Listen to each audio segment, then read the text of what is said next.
Lewis and Gundogan, De Bruyne, Bernardo Silva, Doku and Grealish coming into the side with top scorer 18-goal Haaland up front, and Phil Foden and Mateo Kovacic on the bench. I think there's more of an eye on them for Sunday, because for Manchester City it is two matches this week against two of the great clubs of Europe. Juventus tonight here in Turin, and on Sunday the Manchester derby. I hope you'll be with us for both of those matches on 5 Live as the whistle goes. Listeners to Radio Manchester are with us as well. You can listen on the move on BBC Sounds, and it is Juventus in the black and white striped shirts, white shorts, white socks, who clear the ball out for a throw into Manchester City, who, as we look from high up here on the dressing room side of the ground, are playing from right to left, and will obviously keep you right across the Arsenal-Monaco match tonight as well, which is currently 12th against 13th in the table. So Arsenal also with work to do, like these two clubs, if they're going to finish in the top 8, and that means if you finish in the top 8, you will qualify automatically for the round of 16. As Manchester City have possession on the edge of their own penalty area, and Gvardiol turns it back to goalkeeper Ederson, who's back in after Ortega started the last 3, but Pep Guardiola switching it around with the goalkeepers. Yeah, but they're good goalkeepers, and you accept it. When we get a chance now and again, and you wouldn't be worried about that if you're a defender, or if you're a Manchester City fan. It's good enough. Here's Kevin De Bruyne on the right-hand side just presently. Bernardo Silva's there as well. It goes back to Kyle Walker, then Gundogan, and it is Gundogan and Lewis who are in the midfield roles, with Lewis dropping back into the back line when Juventus have possession. But Kevin De Bruyne again on the right-hand side goes back into his own half. Douglas Luiz is on the bench for Juventus tonight, as is Weston McKennie as well, the USA international, who you might remember being on loan at Leeds United. They're two of the Juventus players who are coming back from injury.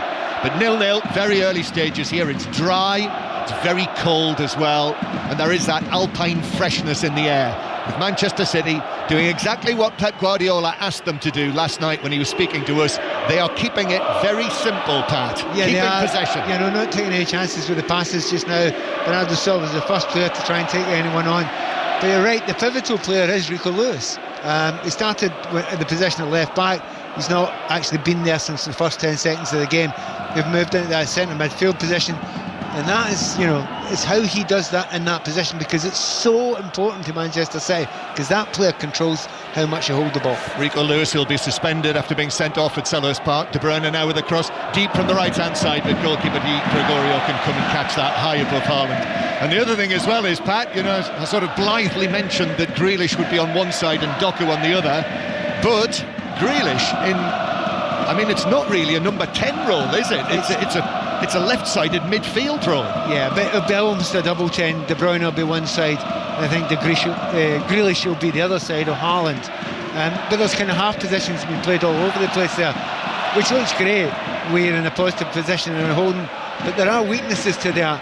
And I would say Conceição, who's on the right-hand side here, he's going to be in a lot of space. If he can get the ball one-on-one against Gvardiol, that's something that he'll look forward to. That's Pat Nevin with us for the commentary. Scotland international, twice Chelsea Player of the Year. And looking down at the winger here on the left-hand side for Manchester City, Doku, who is all on his own, way out wide on the left wing. And I don't think he's had a touch of the ball yet, because it's all been on the right-hand side for Manchester City.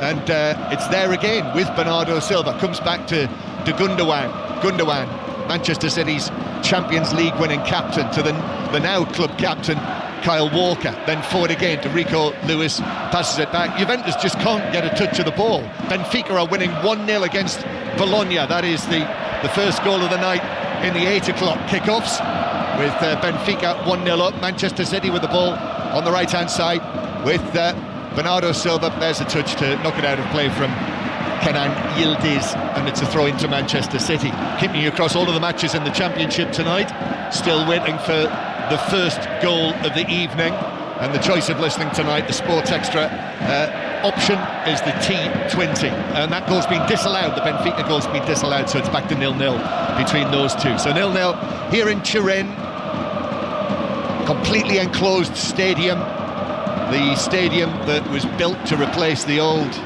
Stadio della Alpi. You must have come here, Pat, to the old Della Alpi. with that big track around you. It felt as though you were miles and miles away from the action. Yeah. This new stadium, brilliantly rebuilt with all of the white metalwork above our heads. Everyone has got a great view and is close to the action as it comes up to Doku on the halfway line. Doku was being took back there by Gatti, and it's a free kick on the halfway line given by Clement Turpin, the French referee. Yeah, the atmosphere has not changed a great deal, no matter what the stadium looks like. The fans have been fantastic all the way from the start of this game. And considering the difficult run they've been having, they're absolutely up for it, these fans. But the thing is, their team can't get a kick of the ball just now. And Man City are trying to close them down high up the field. This is important to see if they're capable of doing it. That was brave from Di Gregorio, the goalkeeper, passing it between De Bruyne and Grealish. He had to get that absolutely right to Locatelli, but he did. And now finally, the Bianconeri have got possession of the ball, and you can hear the reaction from the crowd as the ball is played through to Vlahovic.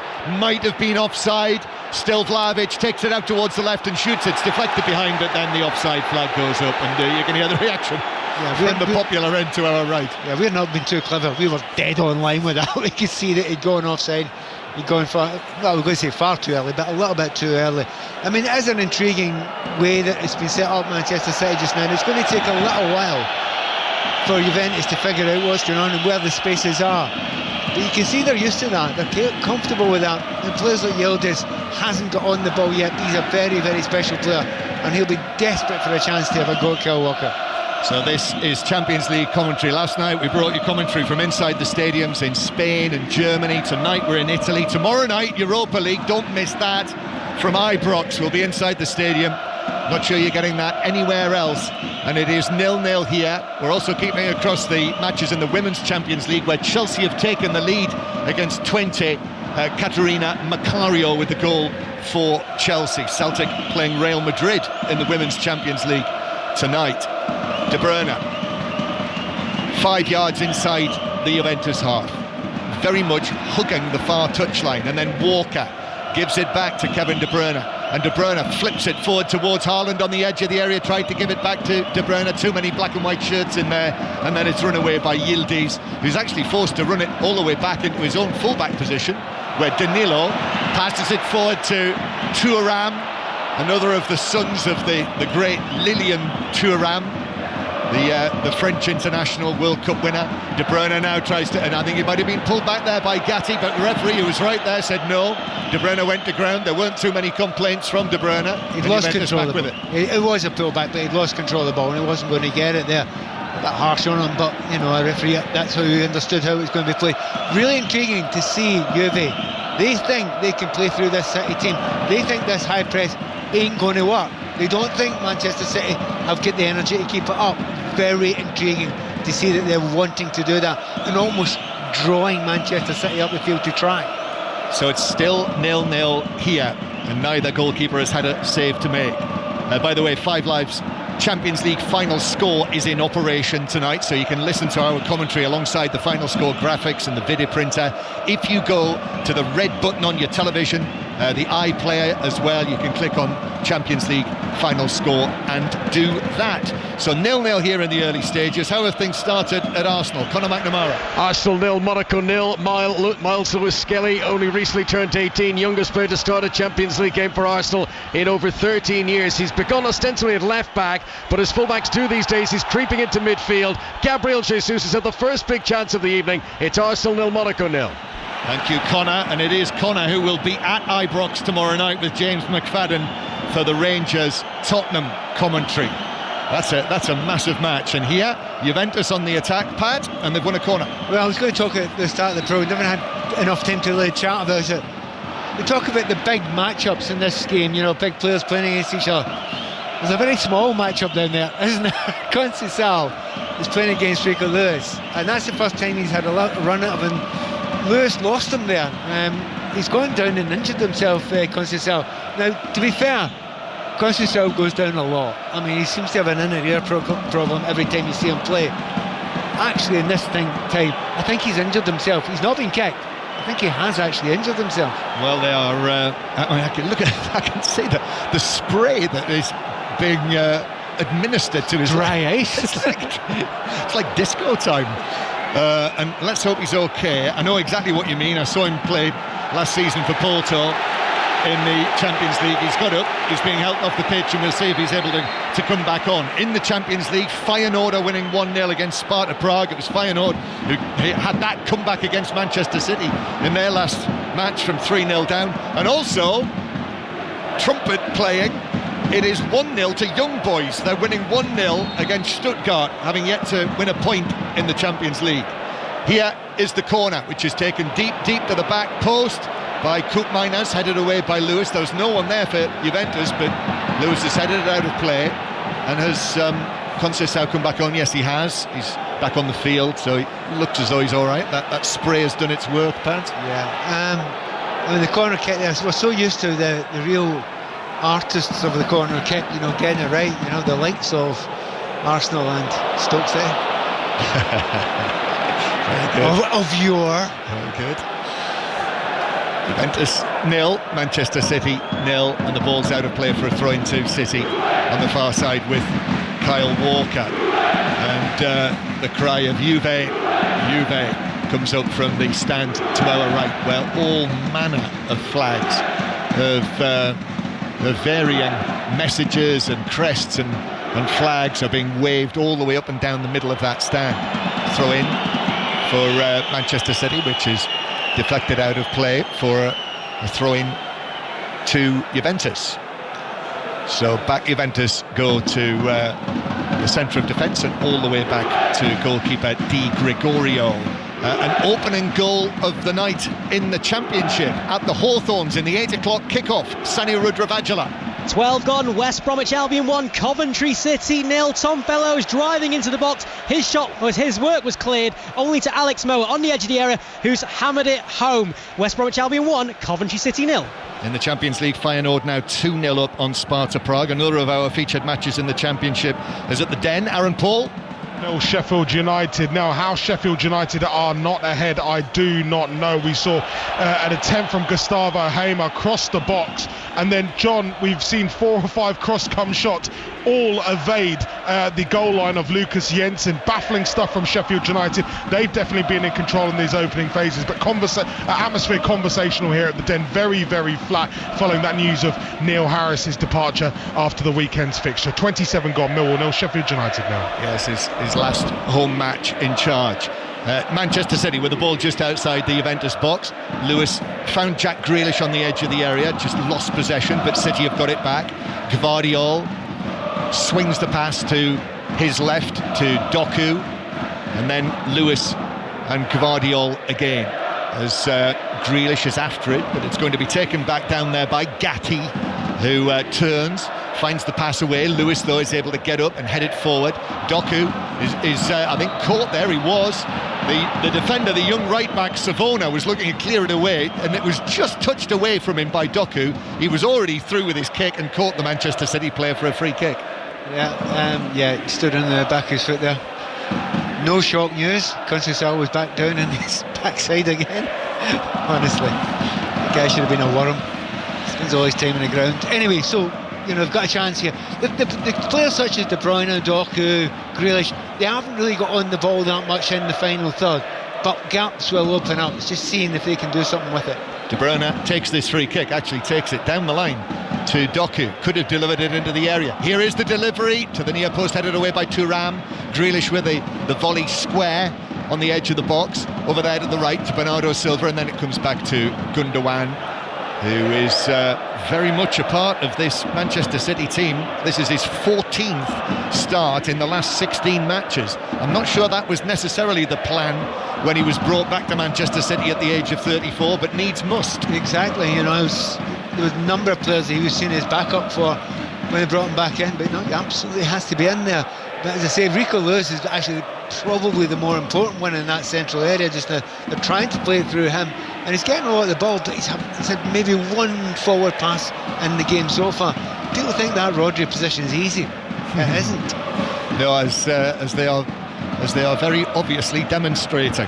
Juventus 0, Manchester City 0, still Arsenal 0, Monaco 0, and the ball has found its way back to Ederson, who, in the absence of Alisson with his injury, Ederson has been the Brazilian first choice for the last 4 World Cup qualifiers. But back in goal tonight, with City playing the ball out from the back, and Gundogan under pressure, finding Diaz, and Walker in the end has to hit the long pass, which is deflected out for a throw into Manchester City. Do you know what I mean? They don't. Manchester City, they're almost asking Manchester City to play it out for the back, saying, "Well, we actually think we can do you there," and they feel as if Manchester City aren't the way they were before. You know, they're giving them no time at all when they close down up the pitch there, and that's twice they've nearly caught City. However, this time City have got it. Yep, 15 minutes played, and really not too much to write home about so far, as Doku goes on a weaving run and was just sort of balked there as he took it past Koopmeiners, so that's a free kick, middle of the half, over towards this left-hand side. It's a vibrant atmosphere, as it always is here. The Juventus supporters, whenever you come to Italy, they are so passionate, aren't they? I mean, when they opened the doors, what was it like? Yeah. It was a sprint to get in. Come on, guys, there's 2 hours, and girls. Yeah, all came running down the steps, getting their places with their tight black jackets on. They all seem to wear tight black jackets, don't they, or the majority. Free kick then for De Bruyne. De Bruyne, Haaland just takes up a position outside the 6-yard box, makes himself very obvious. De Bruyne plays it in, it's headed up and away by Thuram, then further away by Conceição, but only giving possession back to the maroon shirts of Manchester City and Kyle Walker in the centre circle. Yeah, if you're going to watch the highlights tonight on Champions League Match of the Day, which is on after the news, you won't see much of the first 15 minutes of this match. No, they've just been like testing each other out, you know, seeing where everyone's playing, where is my man, who do I mark, when we've got the ball, when we've not got the ball, where's the space going to be. But it's as the classic game of chess, as they try to figure each other's weaknesses out so far. Yeah, chess was very apt, since we're watching the black and white of Juventus, and Manchester City get the ball down on the halfway line. So remember, both of these sides, they have got 8 points in the group coming into these matches in what UEFA call match day 6. So if there's a loser tonight, I mean, you're quite convinced that whoever loses, that's excellent play by Bernardo Silva on the edge of the area into the box, but his attempted cross was blocked by Danilo, who almost went down onto one knee, the long barrier to put it behind for a corner. They're first to Manchester City. Yeah, I think the loser tonight is so little chance of getting to the direct qualification. And I actually think either team, you know, even if it's a draw, I think it's a real struggle for them. I think on the top of their minds is one thing that Pep Guardiola said, one at a time. It's actually getting through to the next round, even if it's qualifying. Yep, so it's a corner then to Manchester City. Haaland is being manhandled, in it comes, looking for Haaland, who was stretching for it. I think the defender still had his arms around Haaland, but wasn't able to get a clear head to it, and Juventus play it back from Locatelli, and then long from goalkeeper Di Gregorio, but Kyle Walker inside his own half is able to turn it back to the City goalkeeper Ederson. Although it's not been hugely exciting, you look at the technical side of the game just now, no players have got any space, and very rarely does a forward player get a one-on-one, an individual one-on-one in the last third against any of the defenders on both sides. It tells you both managers know what they're doing, both coaches know exactly what they're doing, but it's all about concentration, because eventually at some point a gap will open up, and it's to see who's capable of making good use of that gap. Manchester City with the ball in Juventus territory. Walker goes for a high crossfield pass, but Sabona is underneath that and is able to then get it back from Conceição, and then infield to Locatelli, and Juventus played across their back line and over there towards the left-hand side, where Danilo will play it back into the 6-yard box, as he is. That's a terrible press. That's awful. Haaland running right across him, and therefore Di Gregorio was able to find the pass to Savona, and Savona now attacking the penalty area using Conceição to the right. City have got 2 men on him, Lewis and Doku. Back it goes from Conceição to Locatelli. Locatelli's aerial ball into the area is headed away by Gvardiol, but it comes out to Juventus again, and this is a danger as the shot flashes across the face of goal from Yildiz. And given the angle, that was probably best part of 25 yards. Ederson leaping to his left, but it bounced wide. Do you know, that's the first real chance we've had to see Yildiz. Just moments ago, I'm saying there's very few times any player's got a chance of a one-on-one in the final third. Well, he had a little bit of a chance here, just a tiny little bit of an opening. Keeper maybe had it covered. You know, it looked as if it's just about on target, but it's just swung away inches at the last moment.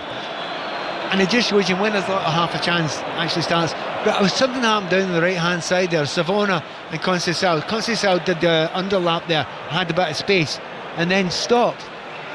Do yourself a favour, Savona, keep on moving. It was an absolutely disgraceful, unprofessional piece of play by Savona.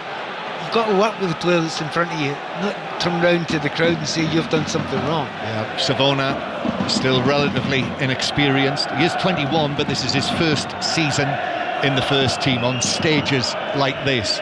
Juventus 0, Manchester City 0, still Arsenal 0, Monaco 0. Will be making regular visits there. But Manchester City, there is a little bit of tension in the Alpine air here. Manchester City, who in the groups in recent seasons, it's been relatively plain sailing, and I think that is one of the beauties. I think regular listeners will know I'm not completely sold on this new extended league phase of the Champions League, but for Manchester City last season won all 6 group matches that they played in the old system. It was the 7th season in a row they'd finished top of their group. This is a very different challenge. Tempted to say it's a very different Manchester City as well. Well, that would be true also. This is very true. But you know, come back to a moment ago, there was a little half chance there, wasn't it, for Juve? And it's because of that press that Man City tried to put on. And I was saying, Juve don't believe they're good enough to do it. And it was played through them much, much too easy and left 5 Manchester City players completely and utterly for dead. So it'll be intriguing to see if Manchester City try that high press again. Nice ball forward from Gundogan to De Bruyne, and then Haaland tangles with Danilo on the halfway line, a flick infield, but that was read by Gundogan, who was left on his backside on the ground. Ball finds its way to Conceição here on the right flank for Juventus. Conceição, Grealish and Lewis with him. He's found the ball across in between the 2 Manchester City men, but Bernardo Silva was back there to whip it away with his left foot. They're having a few good moments now, the 2 wingers for Juventus. Certainly felt that before the game. If you can stop those 2 players playing, it stops a lot of the things that Juventus are capable of doing. By the way, they're playing just now, but that's offside. Offside against Koopmeiners, who swung the ball over from the left-hand side, but it was offside. Free kick taken quickly by Manchester City. Grealish is off and running, hair flowing as he does so, carries it halfway inside the Juventus half, then gives it to his left to De Bruyne. Now here is Jeremy Doku against the young man, the young right-back. Savona takes him on, but then Conceição is handed off by Doku, and then as the ball is passed away, there's a little arm out from Conceição to Doku. Nothing of force, but I don't think Conceição is impressed by that. And Manchester City have it with Gundogan and then Grealish. Back to Gundogan again, who just rolls the ball to his right to Ruben Diaz, who was extremely talkative last night, wasn't he? Ruben Diaz. Really nice, really old town. Really nice to hear somebody talking. Here's De Bruyne now on the edge of the area, back to Bernardo Silva. Up comes the cross to the back post. It's bounced all the way to Doku. He gets it down. The area packed with defenders. Doku's ball across is cleared away on the edge of the 6-yard box by Gatti, and it's actually kept in by Conceição, who did well to keep it in. Good from Doku. Yeah, but I was going to say that a moment ago there, that Doku had a chance to run at his defender before that and didn't do it. Well, a few seconds later, he did do it, and he got to the byline very easily. Here's Koopmeiners, the former Atalanta man who left the club after winning the Europa League last season, but he was unable to find the pass that he needed to Vlahovic, and now Manchester City have it on the left-hand side with Doku, takes on Savona again and then plays it through delightfully to De Bruyne, whose ball couldn't find Haaland, cleared away, and then as Bernardo Silva comes in, defender just got to it first, and Juventus are able to bring it away. I can tell you that England won by 6 wickets against South Africa to take the series against South Africa 2-1, so they'll be wrapping things up right now on Sports Extra. But it is Juventus 0, Manchester City 0, and let's get another update from Conor McNamara back in London. Arsenal 0, Monaco 0. First scare for Arsenal. Kivior lost it cheaply on the edge of his own area. Alexander Golovin pounced, lashing a shot that was only marginally off target. Down the other end, Odegaard has come close for Arsenal. We are 23, almost 24 minutes in. Arsenal have not had a corner yet. They're appealing for one now, but they're not going to get it. Monaco have done their homework. They're not going to give Arteta's team that opportunity. Arsenal 0, Monaco 0. Thank you, Conor. Yeah, Arsenal, who are currently down in 12th place, and Monaco in 13th in the live table. If you're going to a match on the final night of the Champions League, you're going to need to make sure you've got very good connectivity so you know what's going on. Might be worth listening to us, as long as we've got good connectivity on the last night of the Champions League. At the moment, very intriguing. We're talking about 15 minutes, not a great deal happening, and then it just suddenly broke out there, didn't it? We've had 7 or 8 minutes. It's been much more open. Players have been getting into space there. De Bruyne has found the little pockets. He's been looking for 15 minutes to see where those pockets of space are, and now Doku's getting the ball a little bit, and the game has stretched a little bit more than it had before. Guardiola approaches the halfway line. Grealish has dropped all the way back there as well, and then in the centre circle, Ruben Dias rolls it out to the right hand side. Bernardo Silva is there, comes back to Kyle Walker. Walker uses Rico Lewis, has a little look over his shoulder, all of that black hair of his bobbing. Rico Lewis, now past his teenage years, he's 20 now, the England international. Doku on the left, goes to the byline, but I think he overran it before he got the cross, and he did, and it was a goal kick to Juventus. We have not yet had an attempt on goal from Manchester City, just that one attempt at the other end, the shot from Yildiz, which bounced wide of the Manchester City goal. A couple of times they've tried to put crosses in there, but not a huge amount, and once again they're trying to draw them in a little bit. Man City, they've got out again. In the Championship, goal at Millwall, Aaron Paul. 4 minutes to the break, Millwall 0, Sheffield United 1.5 after a hat-trick of Millwall chances. Sheffield United break the deadlock. Gustavo Hammer played in off the right, gorgeous ball through, and he spotted Ryan Brewster with the run at the far post. The ball evading everyone, and it was easy for Brewster to just tap home to make it Millwall 0, Sheffield United 1. Sheffield United coming into that on an 8-match unbeaten run, really pushing for a return to the Premier League this season. I think under Chris Wilder one would expect that they will sustain that this season. Here is Koopmeiners has given it away. There was a little slip there actually from Yildiz, not as bad as Cucurella at the weekend, but it didn't help him. No. And Manchester City back in possession. Actually that was Koopmeiners' mistake there. Should pass to the feet there and the players running towards you. But again, they confidently played through that little press that Manchester City tried to put on, and it's very noticeable. Teams in the past never believed that they could get through that press. Juve think, yeah, we can do that. There's not enough energy to get close to us. Stuttgart have pegged it back against Young Boys. Stuttgart 1, Young Boys 1. Lewis back to Grealish. Grealish then playing it all the way back to Gvardiol. Yes, Ruben Dias, when he was speaking to us last night, actually used the phrase back to basics, which Stephen Warnock, who was on the programme on 5 Live earlier, said it's an old footballing phrase. I remember it as an old political phrase. Do you remember John Major talking about back to basics? I'm afraid it certainly was in the footballing lexicon many years before that as well, because it's just, if you're having a bad time, play simple passes. Everyone's taught it at a very early age, and get yourself back into the game, get back into confidence when you're losing it.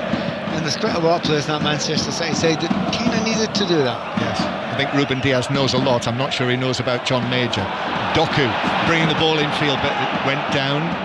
No free kick, and now here turning dangerously is Yildiz, who slips the ball forward to Vlahovic. The angle is tight, he works it back across goal, but just dribbles into the 6-yard box where Ederson's able to pick it up. Gorgeous little flash from Yildiz there, wasn't it? He's got a dummy, he's got Gundogan on him, he's just done him, and there was no way in the world that Gundogan was going to catch him. Absolutely not a chance in the world there. Little through ball looking for Vlahovic, couldn't quite get it under control. That's an interesting one from young Kenan Yildiz, the 19-year-old who plays on the left-hand side going forward, but there was in a central position, and they say that's where they want to see him for Juventus. Oh, absolutely, that's where he's going to end up. You can tell with the type of player he is, but he's young, he's understand the game, he's been around a bit already in Germany, but what a special talent. Done 2 things so far in this game, probably 2 best things we've seen so far. Yeah, Turkish international, you'll remember him probably from the Euros, and as Pat suggested, German-born, one of the German-born Turkish contingent, just like Ilkay Gundogan on the other side, but was at a Bayern Munich youngster before he came to the Juventus academy, so that is Kenan Yildiz. Juventus 0, Manchester City 0, almost half an hour played. The Juventus fans wrapped up against the cold here, bouncing up and down, which is probably quite a wise thing to do.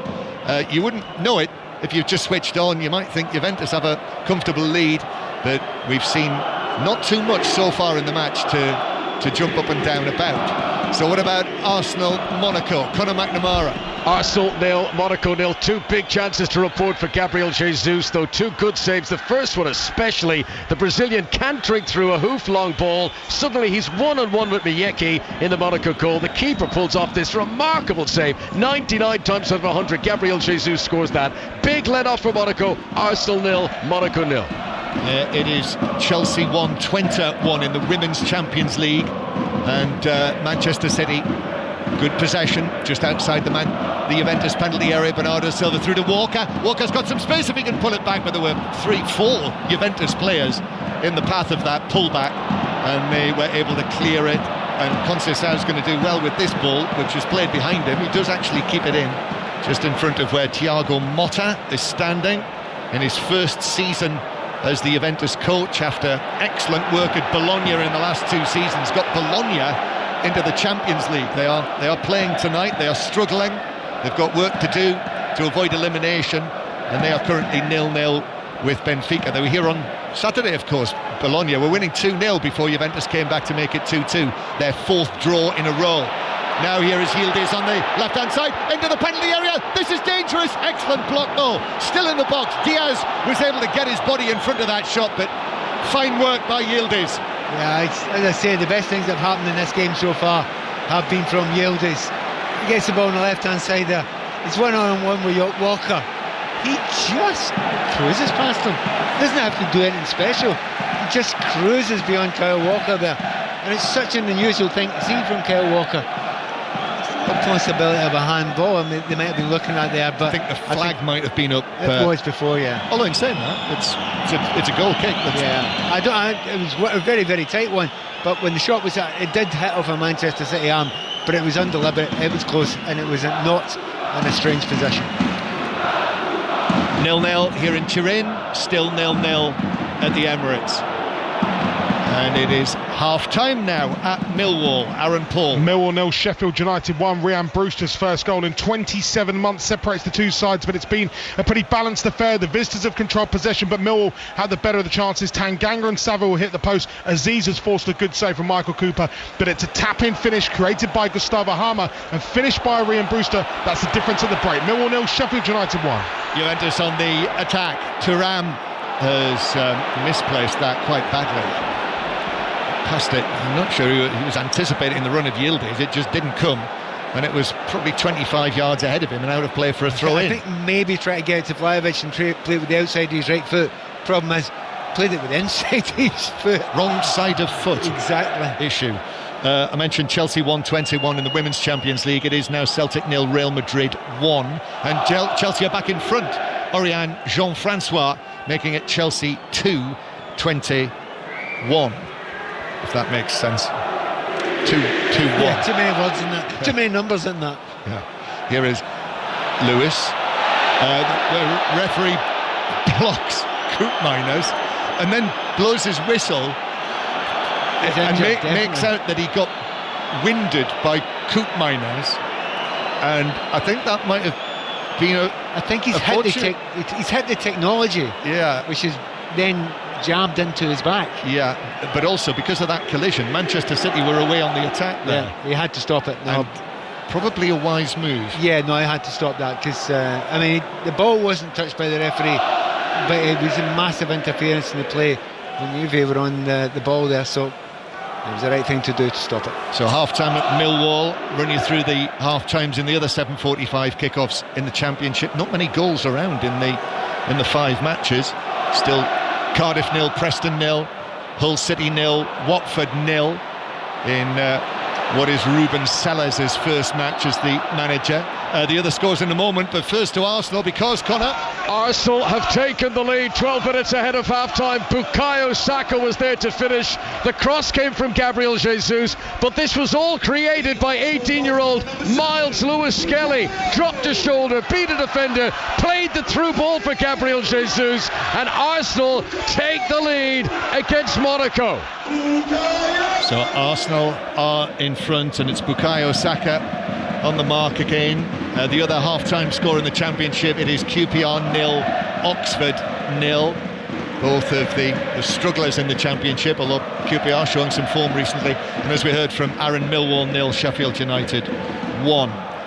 0-0 here in Turin, where I think in terms of thrills and spills, it's been a little disappointing. It's a wee bit disappointing, yeah, but I mean, it's an interesting game tactically. None of the Man City players really have shown and done anything special. Again, that kind of tiredness, that slight uncertainty, that slight lack of spark and belief in playing the ball forward at a moment's notice, because you don't get a lot of time. That very special pass is only on for a millisecond. You don't have time to think, oh, should I take that chance? You've got to take it. Not really doing it, just too concentrated on making sure they do the simple thing, which is exactly what Pep asked them to do. Arsenal with Lewis, middle of the Juventus half, lifts a pass out to Doku on the left. Doku back to Lewis, who makes himself available, turns, and then Gundogan, De Bruyne, 23 yards out. De Bruyne, one touch, then a second touch to Bernardo Silva, back to De Bruyne, in comes the ball looking for Haaland, comes back to Haaland via a deflection off a defender, then he went for a snapshot but didn't really get any power behind it, and goalkeeper Di Gregorio has it again. And it gives you a story of what you know can happen for Manchester City. Kevin De Bruyne very little involved in the game. 2 or 3 times he's got the ball in kind of decent crossing positions. He's put an okay ball in, but when you see De Bruyne at his best, he doesn't put an okay ball in there. He puts a vicious one in there. It's almost impossible to defend, and it's not quite sparking for the rather brilliant Kevin De Bruyne yet. So it is 0-0. By the way, that Bukayo Saka goal in the live Champions League table has taken Arsenal back up into the top 8, where you would qualify directly for the round of 16. So Arsenal currently 5th in that live table. Lewis, then Grealish. He has Haaland from the angle, crosses, via a deflection, and then Thuram is in position to chest it back to his goalkeeper. And then out come Juventus, but Manchester City have got possession back again. It's good to see Grealish doing what Grealish did there.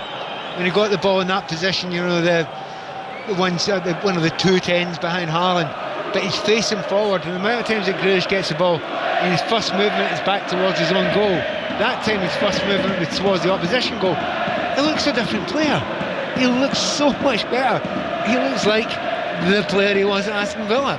So much better from Grealish there. Chelsea now 3-1 up on 20 in the Women's Champions League group, from which they have already qualified. Maya Ramirez with the 3rd goal. Still Celtic 0, Real Madrid 1, and Manchester City have got possession back. They've absolutely dominated the possession in the old style of Manchester City, if we can put it in those terms, as it's played forward to Haaland. Haaland with a flick out to the far side, but Danilo has got that comfortably back. The veteran as he is now, Brazilian international. Forward it goes to Koopmeiners, then Vlahovic comes out of the penalty area, is challenged, goes down, gets back up. Locatelli out to Yildiz, now here's Thuram, and the offside flag is up against Yildiz, which is a little careless. It's a bit of a shame that, because that's one of the better moves that they've had in the game, and Yildiz getting on the ball on that far side there. Yeah, I think Manchester City, yeah, they have got a lot of possession, but the best of Manchester City, they have possession almost like a basketball court around the 18-yard line of the opposition. It's not kind of been like that, has it? I mean, they've got some good possession in the final third a few times, but a lot of the time it's pretty sort of anodyne midfield stuff, isn't it? It is. Juventus 0, Manchester City 0, Arsenal winning 1-0 to the Saka goal. As Guardiola steps forward and heads it down for Doku. Here is Grealish, who's for the moment on the left-hand side. He's challenged by Conceição, went down quite theatrically. Play continues. Haaland now in from De Bruyne, but the goalkeeper flung a up an arm and made a very decent save, actually. He tried to dink it over him, and Di Gregorio was able to make a reaction save. It would be called a big miss though, but I don't know if it is a big miss. I think he did everything right. He's chipped the goalkeeper. He's just got a big pull up there and saved it. Manchester City's biggest chance so far. Still 0-0. Conceição now down the other end. Suddenly it's turning more dramatic as Danilo tries a shot against his old club from 25 yards. But with that shot, it was easy for Ederson just to take a step to his left and grab it into his chest. But by some distance, you're right. The best opportunity of the game there from Haaland. I've actually been really impressed by Haaland's movement in the game. Probably the best movement of any Manchester City player. He's not getting the ball very often, but he's always getting in the position. Twice he's managed to get there. This time he got it, tried to flick the keeper, and I think he's really unlucky. I'd put that down to a great save. Yeah, good save. Juventus 0, Manchester City 0. Back to Arsenal, Conor McNamara. Still Arsenal 1, Monaco 0. It should be 2-0 though. Martin Odegaard pouncing on a defensive error, through 1-on-1 with the goalkeeper, agonisingly for Arsenal, put it wide. It's Bukayo Saka's goal that separates them. Arsenal 1, Monaco 0. Another goal for Chelsea's women, Erin Cuthbert, 4-1, they lead 20 as Juventus bring the ball away and Conceição flicks it out off Doku. Thiago Motta I think he just kicked it straight out. Oh, did he? Yeah. And Thiago Motta actually almost stepped onto the pitch there to slap him on the back. Conceição, you know, it wouldn't surprise me at all if he's the kind of young player who needs encouragement, and that's what he's got from his manager there. Does. It's one of those that if you can get inside his head. The thing about Conceição, there is a lot of talent there. There's a massive amount of talent. There's a good deal of speed as well. And one-on-one with defenders, he's fabulous. But he has to keep his head right. Yes. And as I say that, challenges Doku. That's a foul. It's a free kick to Manchester City. And that's true. Actually, the two of them have stood up and have squared up. Not aggressively, it's just the sort of posturing. Referee Turpan has gone in between them, and they're still speaking to one another, even though the referee is there. There are teammates as well. Kevin De Bruyne just walks between them.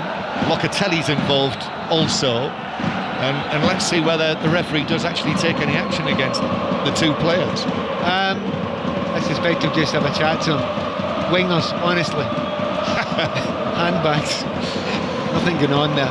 I think what it was a rubbish tackle really by Conceição. They're funny sorts, aren't they, wingers? Yeah, I never trust them. Never trust them. Not to be trusted. And they can't tackle either. No, famously. And that's it. It's not it. Well, I must say, if Francisco Conceição is anything like his dad, Sergio, the former coach of Porto, who always used to have plenty to say for himself. Yes, I think he has got a lot to say for himself. Yeah, the youngster. I think he is something like his father. Currently not in work, but I'm sure will be again soon. Half-time approaching here after half, a few chances, but Manchester City with a set-piece opportunity. Still 0-0. De Bruyne into the near post, and across comes Thuram in amongst two other Juventus players to head it behind. It's another corner, another set-piece. But it's not great though, is it? I mean, De Bruyne is one of the best we've ever seen in the Premier League in delivery, and the deliveries have been kind of a bit floppy, just kind of dinked in there. You need to whip them in there. You need to put it in and ask a defender a question, give the attacker something to attack. But they've kind of been dollied in there a little bit, so see if we can do a little bit better from this corner, Kevin. Yeah, floppy like Ian Dennis with his floppy disk that he was talking to us about on the Commentator's View podcast a couple of weeks ago, which you can get on BBC Sound. Corner then, De Bruyne takes it into the near post and it's headed away for Juventus. Further away from Conceição, miss-hit shot by Lewis, which is down into the ground, and Juventus are able to clear, and it's all the way back to Ederson at the other end. So Juventus 0, Manchester City 0, 5 live from the BBC Manchester as well. And of course all live BBC radio can be listened to via BBC Sounds, via the app, which is free. You can take us wherever you go, and indeed you can pause, rewind the action, listen back to our commentaries if you've been at any of the matches. Not sure I'd necessarily recommend you listening back to the first half of this, where it is 0-0. I think the commentary was okay, John. Well, I don't think that's for us to be the judge of. So it's 0-0 here. Back to Conor at Arsenal. Well, still Arsenal lead by a goal to nil, but remarkable that they haven't extended this lead. They've had by far the most chances. The latest from Martinelli, one-on-one, puts it wide of the post again. Arsenal 1, Monaco 0. Actually, Connor is going to be on this week's The Commentator's View podcast. Ederson, long downfield from one end, that rather sums it up. From one goalkeeper to the other goalkeeper, Di Gregorio at the other end, who I think has probably produced the moment of the first half with that save from Haaland. Locatelli, then Thuram, now Vlahovic in the centre circle. Vlahovic goes almost the full 360 degrees, so Koopmeiners is furthest forward. Now here's Conceição again, just in front of where Pep Guardiola is watching in an extremely padded black coat. Now Danilo drops back into the defence, and Juventus have got it inside their own half, and we'll see the fourth official very shortly coming forward to show us how much time there will be added on. It's got to be 1 minute surely. Nothing's happened, and as I've said that, John, 1 minute of added time before we can get back into that bag that Juventus have supplied for us to see what's in it. Here is Thuram now to Danilo. And then frustration from the Juventus supporters. I think this was the case here for the match on Saturday when they were 2-0 down. The home crowd were booing Juventus, and now they're urging Thuram to do something with this. But again, he's closed down centre field by Grealish. Milano winning 1-0 against Red Star Belgrade, or Crvena Zvezda if you prefer. And it's Feyenoord 3, Sparta Prague 1 now, as Juventus do come forward. Vlahovic, though, the ball is played wide for him to take down into the full-back position. Knocks it back to Savona behind him. Lewis in with the challenge in the City left-back area. And then it's run out of play by Doku. That is the throw-in to the home side, to the two-time former European champions, Juventus. And Savona's going to wait here for this to be taken. In fact, the referee says you won't be able to take it because there's the half-time whistle. And it's 0-0, Pat. Yeah, just a moment ago, was a frustration you could hear a couple of times from the Juve fans behind the Manchester City goal there. And the frustration was, Man City were playing a high line, they had good passes, there were through passes on they could chase, and they didn't take the chance to play it. They were just a little bit uncertain, unsure of yourself. Look, these chances last for a millisecond, you've got to put it through there. Manchester City have had a couple and they haven't played them through, and which is so unlike them because they always make the right decisions. When they did play that little through ball from the 10 position, that's when they got beyond, Manchester City got beyond. Haaland had a chance, couldn't quite take it, and on another occasion he was a little bit wide. So there's tentativeness all around, and it's not just Manchester City, it's from Juventus players as well. I suspect there will be chances, and a lot more chances in the second half as the players relax into it. Yeah, I hope you're right, Pat, because at half-time here in the beautiful city of Turin, it's Juventus 0, Manchester City 0. And Pat Nevin are there for us. Pat, do you know, before the game, you were pointing out that there are often cases where you have two teams in very good form who cancel each other out, and sometimes when it's two teams who are in uncertain form that you get a really exciting game. We forgot about the third option, which is two teams low on confidence who just aren't taking their chances of the few that they create. And also on top of that, you're absolutely right about that, but then add on top of that, are scared to take risks. And that's what it is. It's the risk taking, and it's the risk taking in the final third of, you know, when Kevin De Bruyne normally gets a ball and it's on for a millisecond, just shut your eyes, he'll play it, he'll see it, he's fabulous. But not quite. And Grealish similarly played one of those through balls, but it's been on a few times, and it's all the way through the pitch. Everyone's back to that simplicity, which is exactly what Pep was saying before the game. He wanted to see a, simplicity and safety. Well, you don't make a lot of goals doing that. You need to take those chances, and I expect a little bit better in the second half. More chances in the second half. Players try to take those chances. The good players getting on the ball. There's a lot of good players out there. Yildiz is really fabulous. He just isn't getting enough of the ball in the final third. Conceição has got many talents. Vlahovic, great player to watch with his attitude, chasing and running everywhere. And we know the qualities of Manchester City have got going forward. But as you say, there's limited confidence in a lot of the players, particularly middle to front. Pat and John, for now, thank you very much. Hope there's goals for you in the second half. Otherwise, the highlight is going to be finding out what's in the bag that Juventus have provided for them. That's coming up in the second half from Turin. Juventus 0, Manchester City 0. Meanwhile at the Emirates, Arsenal taking on Monaco. Conor McNamara's watching. Arsenal 1, Monaco 0. Bukayo Saka's goal, 6 goals in 7 Champions League home games now for Saka. And Arsenal fans will love that Miles Lewis-Skelly was at the heart of creating it. Arteta's shorter defenders at the moment. He's thrust in the 18-year-old sort of hybrid fullback midfield role. Lewis-Skelly rode this tackle. He played a through ball to Gabriel Jesus that cut through the Monaco defensive line, and then the cross was tapped in by Bukayo Saka. Arsenal do deserve the lead. They've had by far the most chances. Odegaard and Martinelli can't believe they haven't added to it. They put one-on-one chances wide, and whenever Arsenal have scored first in the Champions League this season, they've always gone on to win the game at the break here. Arsenal 1, Monaco 0. Conor, thank you very much. Watching everything else in the Champions League this evening, it's John Bennett. So how is the highly anticipated Borussia Dortmund-Barcelona game going then, John? Yet another game that I talk up and proves to be really boring. It sounds a bit like the Juventus against Man City game, actually. It's Borussia Dortmund 0, Barcelona 0. Barca actually are pressing pretty well, but Dortmund defensively have been superb. Rafinha missed a good half-volley chance for Barcelona. Great pass by Lamine Yamal, but it hasn't quite come to life yet, that game. Elsewhere, there's a few 0-0s. Benfica 0, Bologna 0.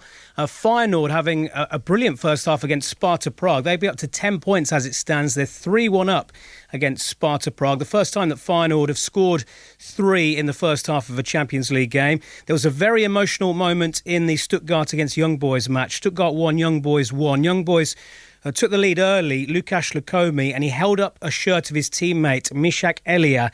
Elia's son sadly passed away this week, so a wonderful tribute by the players to their teammate.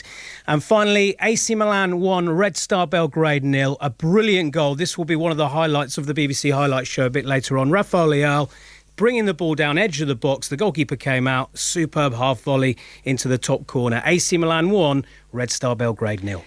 Thank you very much for that, John. It's not exactly a goal fest in the Championship this evening either, but there is one at the game between Millwall and Sheffield United. They're leading by 1-0. West Brom also taking on Coventry, and Sunny Rajavajalu is there. Half-time, Sunny. Half-time, West Brom 1, Coventry 0. Alex Mowatt's effort from the edge after 12. The difference took a big nick off the unfortunate Josh Eccles. Coventry's best chance had come with just 3 gone. Norman Bassett wriggling through. The excellent Alex Palmer smothering, as the keeper did again. A minute from the break from Eccles.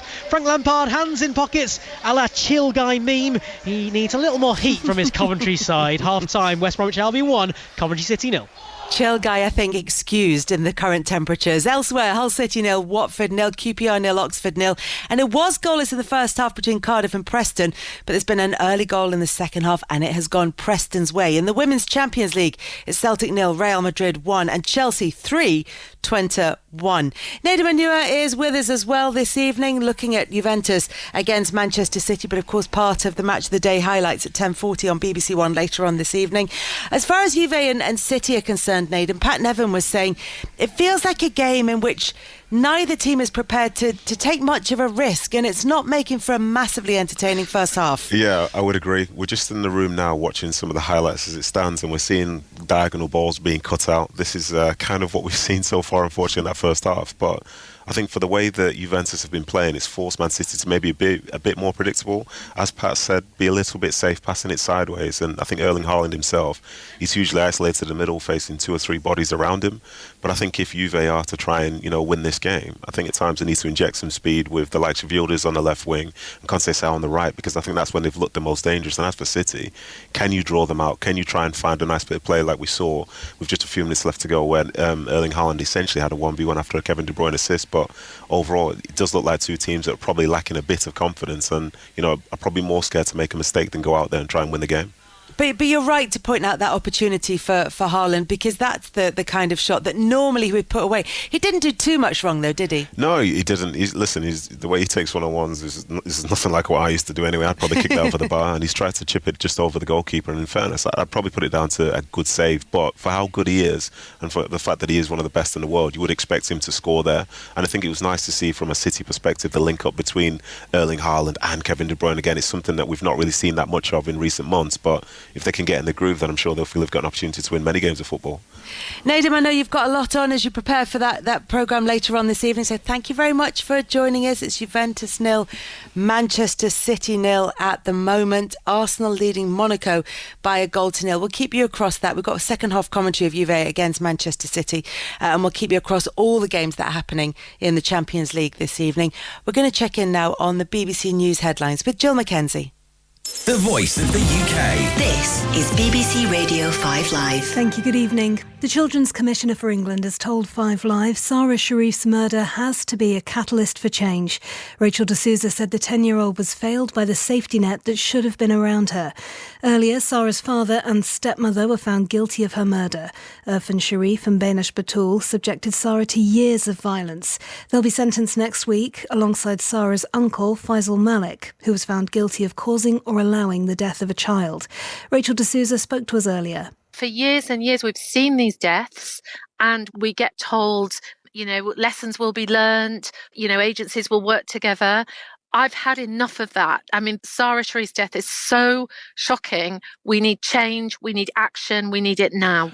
Fighters in Syria have broken into the tomb of Hafez al-Assad, the former president and father of the ousted Bashar al-Assad. Images show a coffin and parts of the mausoleum on fire in the family's hometown. Police investigating possible crimes linked to the post office scandal say they're looking at dozens of potential suspects. They include employees of the post office and Fujitsu, the company which made the faulty Horizon IT system that led to sub-postmasters being accused of stealing. But police say any potential trials won't start until at least 2027, after the public inquiry's finished. Commander Stephen Clayman is leading the operation. This allows us to take a significant move forward in terms of pace. And we were always tied to the public inquiry, but the scale of it is the sheer number of victims involved. We've got, we think over 3,000 people affected in some way by Horizon in this manner. So it's huge. So we've got to put in the commensurate numbers of officers. LGBT veterans who were dismissed from the armed forces for being gay could get up to £70,000 in compensation. Some were convicted of sex offences, while homosexuality was considered a crime. Applications for the government scheme will open on Friday. And the head of the FBI says he'll resign before President-elect Donald Trump takes office next month. Republicans have criticised Christopher Wray because of the FBI's investigations into Mr. Trump after his previous stint in the White House. You count the goals, the last-minute screams. From Cantona's flair to Aguero's dreams. The blue moon rises, the red flames burn. To the Etihad now all eyes return. Feel the roar as the rivals meet, with Bernardo's glides and Bruno's quick feet. From Garnacho's precision to Haaland's stride, from the pitch to the stands, the passion thrives. Through derby days, through glory's chase, City's charge and United's grace. The pride of Manchester never dies, as legends are made and foes collide. The Manchester Derby, Sunday from 4:30 on BBC Radio 5 Live. This is 5 Live Sport. The Champions League with Kelly Cates. Listen on BBC Sounds.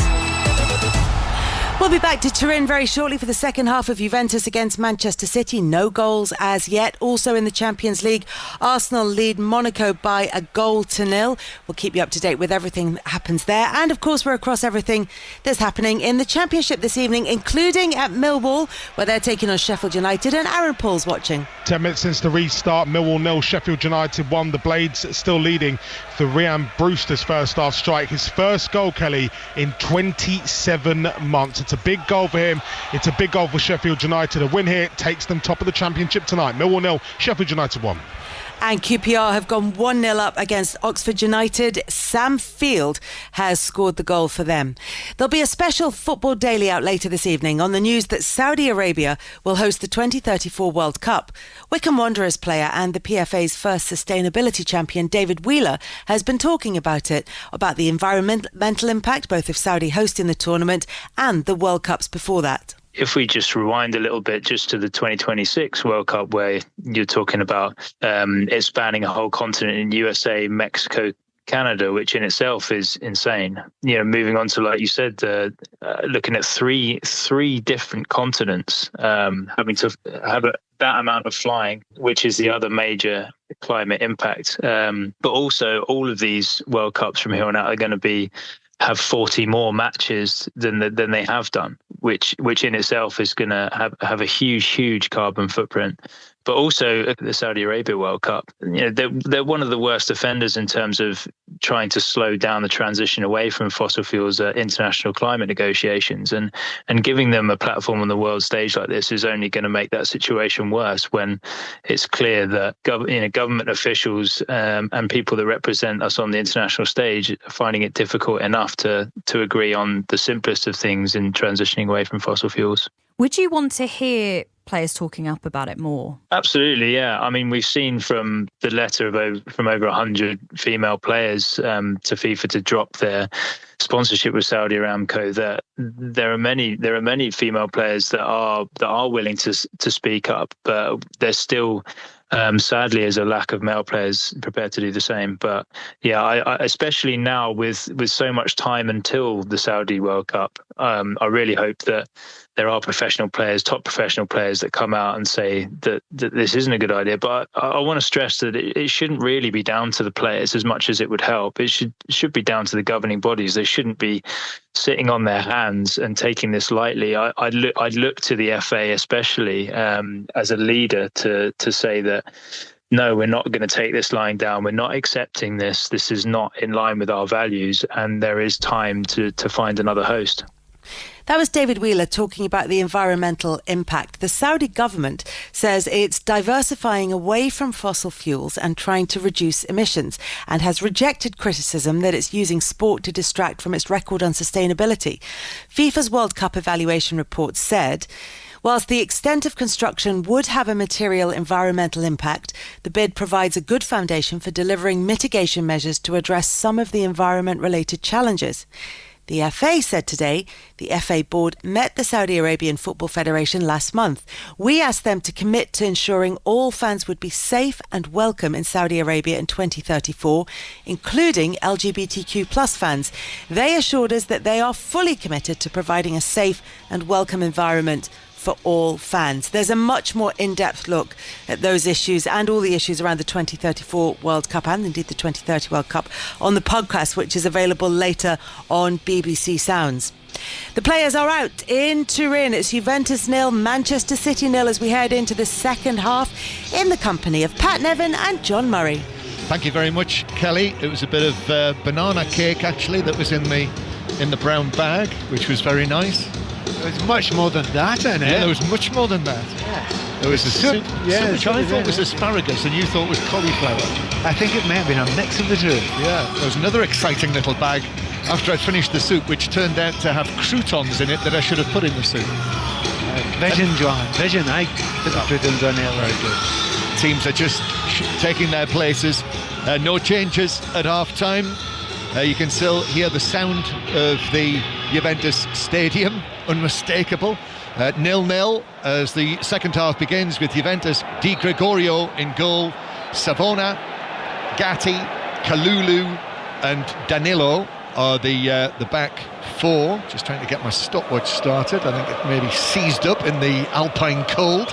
So Danilo, the captain at left back, Locatelli and Thuram with Koopmeiners in the midfield area, Conceição and Yildiz on the flanks and Vlahovic through the middle, and Manchester City as well as they started. The ball is currently with their goalkeeper Ederson, who's back in the side tonight, Ortega on the bench. Then the mainly three central defenders, Walker, Diaz and Gvardiol, with Gundogan and Lewis in the middle of midfield, and then the line of four really, Bernardo Silva, De Bruyne, Grealish and Doku, and Haaland through the middle. And the one big chance really, certainly for Manchester City, that Haaland had was very well saved by Di Gregorio, but normally you would see Haaland took that away.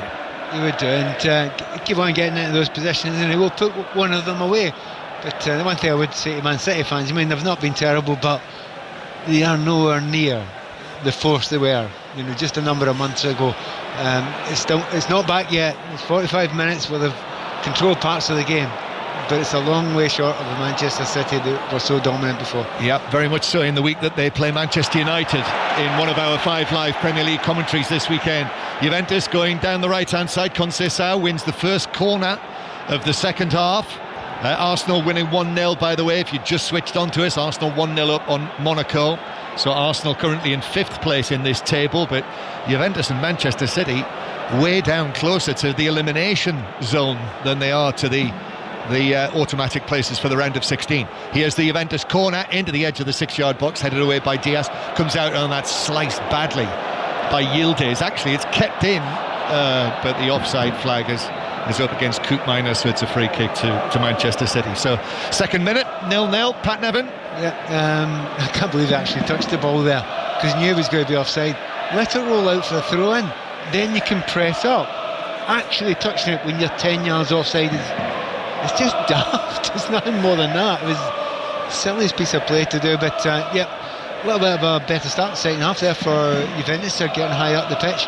It's right at the start of the first half, where Rico Lewis going and playing in that centre midfield position, coming from left back when he's defending. He's a very, very important player. He's really struggled to have an impact, hasn't he? Yeah. Not much of an impact at all in this game.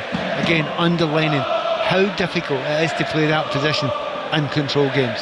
Yeah, Rico Lewis, who has been a big part of things for Manchester City this season. He's one of the players who's been able to stay fit, and he was picked out, wasn't he, by Pep Guardiola last night for his efforts. As Kalulu at the other end, the left-sided central defender, plays it back to Di Gregorio with his blonde beard. The chip from him, but Danilo couldn't keep it in, so it's out of play for a throw-in to Manchester City. This time tomorrow you'll be listening to Rangers against Tottenham. Don't miss that tomorrow night. We'll have all of the British and Irish sides covered in the European competitions tomorrow evening. Chelsea on the way to Kazakhstan. Well, they should be there now, shouldn't they, of course, as the ball is put out of play by Kalulu for a throw-in to City.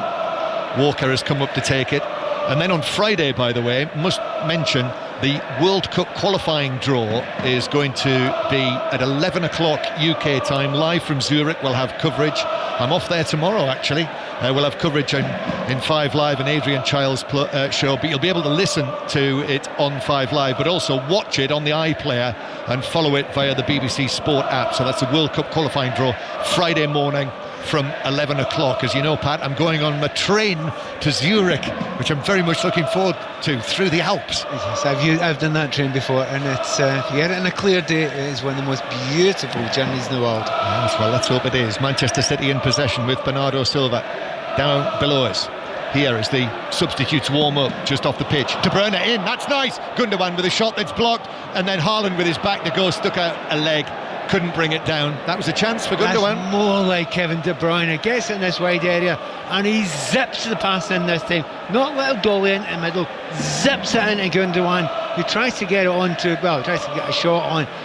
Comes to Haaland there, but there's no way he's going to get a shot away from there. The ball's behind him, and the chance just dribbled away. But it's much, much better when Kevin De Bruyne can play those passes quicker and with more authority.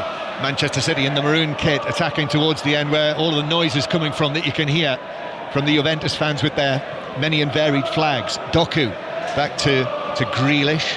Grealish brings it in field. Jack Grealish, just his 9th start of the season, had a couple of spells out.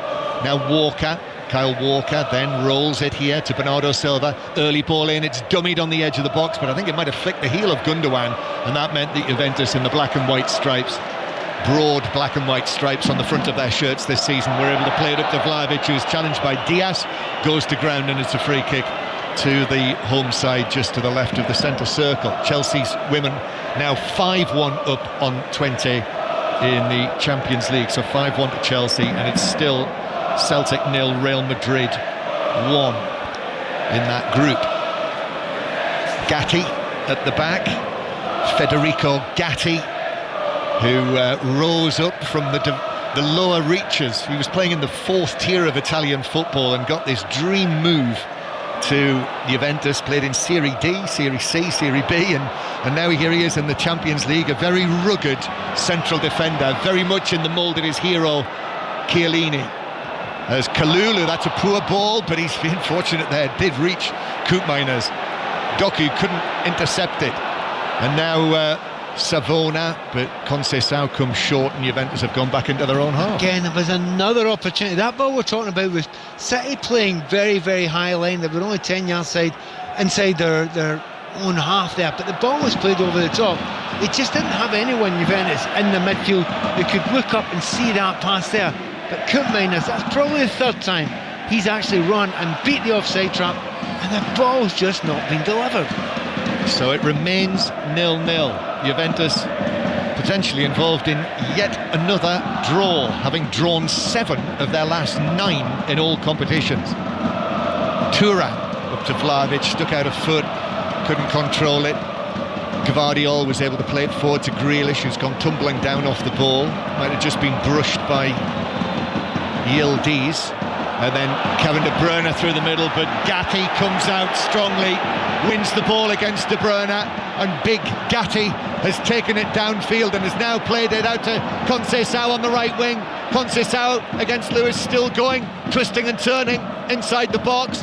Gvardiol is there as well. Conceição then gives it back to Savona, and then all the way back for the ball to be played in. And a spectacular shot by Gatti near the penalty spot that was saved by Ederson. In it comes again, and it's headed in. I think that's in. Is it over the line? It is. It's given. The header forced in by Vlahovic. Ederson on the line made a scrambling save, but it was over the line, and Juventus are in front. This is trouble for Manchester City in the Champions League here in Turin. Manchester City is now, they're complaining. They feel as if it was climbing at the back post there. I mean, really good play on the right hand side there, livened up down the right hand side by Conceição. He goes and takes on 2 men, drags players away and gets the ball to the back post. The scissors volley kick from Gatti was fantastic. What on earth was he doing up there? He just kept on, he stayed on up, but the ball, when it was put in again, I'm amazed, John. That's a brilliant spot for you. I didn't think it was over the line from Vlahovic, but it was. Yeah, next to the post, Ederson sort of parried it. It bounced down, and as he tried to claw it away, it did. Well, the technicals have confirmed it, the goal line technology. By the time he clawed it away, it had just bounced over the line. Yeah, but hey, it's millimetres over the line, but that's what we've got the technology for, to work it. The referee's going to have a look at that climbing at the back post. I don't think he's going to give it at all. Vlahovic today, I have to say, I'm very, very impressed with him. He has chased and harried all the way, and the goal is given. Yeah, goal is confirmed. There was no foul involved in that, which I think is the right decision, I must say. I've only seen it once again, but it came initially, as I mentioned. Gatti had taken the ball forward from central defence, then ended up in a position like the centre forward, and it was his volley that forced the initial save from Ederson, but then Yildiz was onto it, and his cross ultimately headed for the goal. John, we were talking earlier on about risk taking. No one was taking risks. That's the biggest risk of the game so far. Gatti plays it out from centre half, and instead of stopping, he just gets his ears pinned back and goes, and it goes all the way up and gets to the 18-yard line, but then stays there.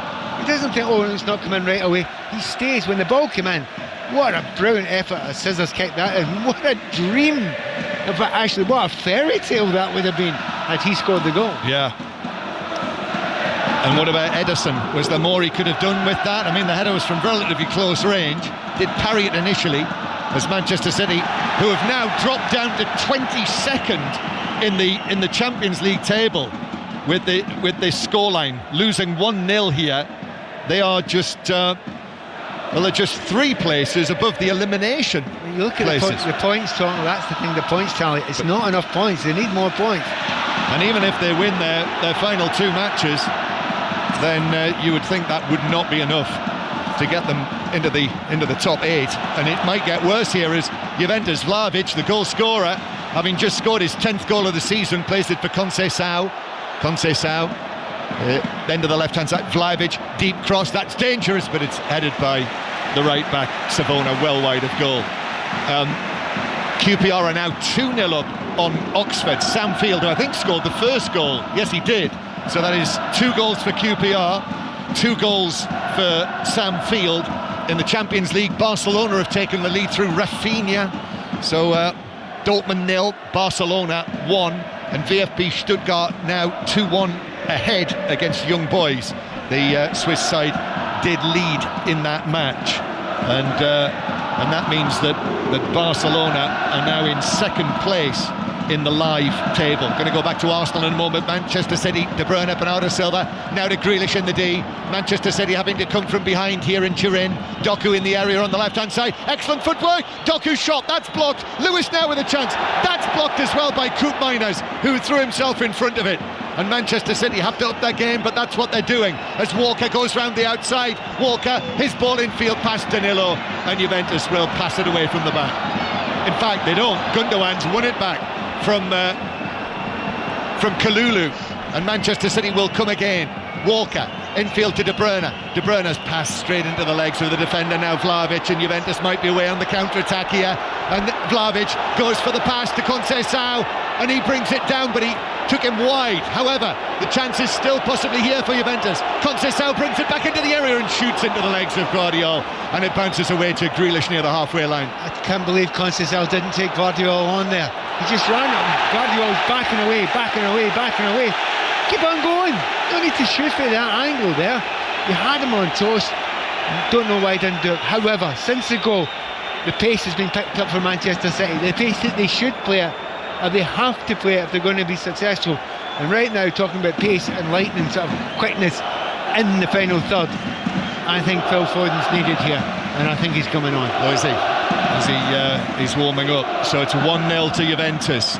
Dusan Vlahovic's goal that Ederson wasn't able to keep out, but Gundogan now through the middle, slips it to his left to Grealish. Grealish into the D, now to the right, and Bernardo Silva with the shot straight into Danilo, his former teammate, and it deflects wide for a corner to the visitors. Right, I know it's only a couple of minutes, but since they lost the goal, Man City have been absolutely fantastic.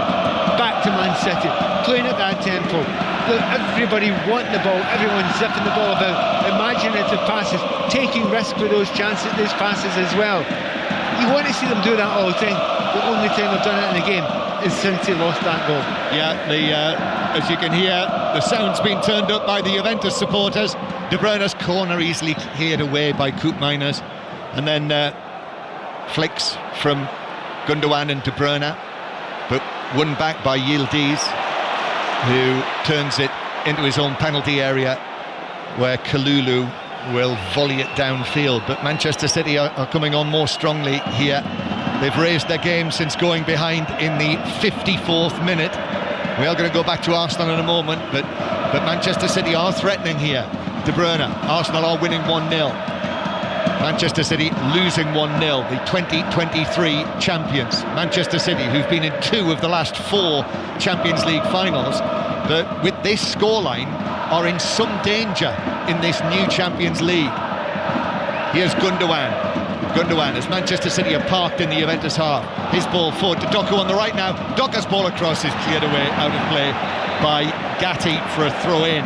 And in fact, the offside flag was up, and that will give us the opportunity to get an update from Conor McNamara, who's at the Emirates Stadium. And you join us at a choice moment, because Arsenal have just got their first corner of the game. This is worth the entrance fee alone. Arsenal lead by Bukayo Saka's goal to 0. Monaco, who have improved since the break, they brought on Takumi Minamino, the former Liverpool player. He's already had a shot off target. The usual choreography here: Arsenal players at the back post, referee is having to sort it all out. Declan Rice getting ready to take the corner kick. You'll probably have heard, John, that Nicholas Jover, the set-piece coach, has been given his own mural outside the stadium by Arsenal fans. So enamoured are they by his routines for these corner kicks. So here it comes after the big build-up. Declan Rice from the left-hand side towards the back post, and wouldn't you know, it's pushed away by the goalkeeper. Arsenal 1, Monaco 0.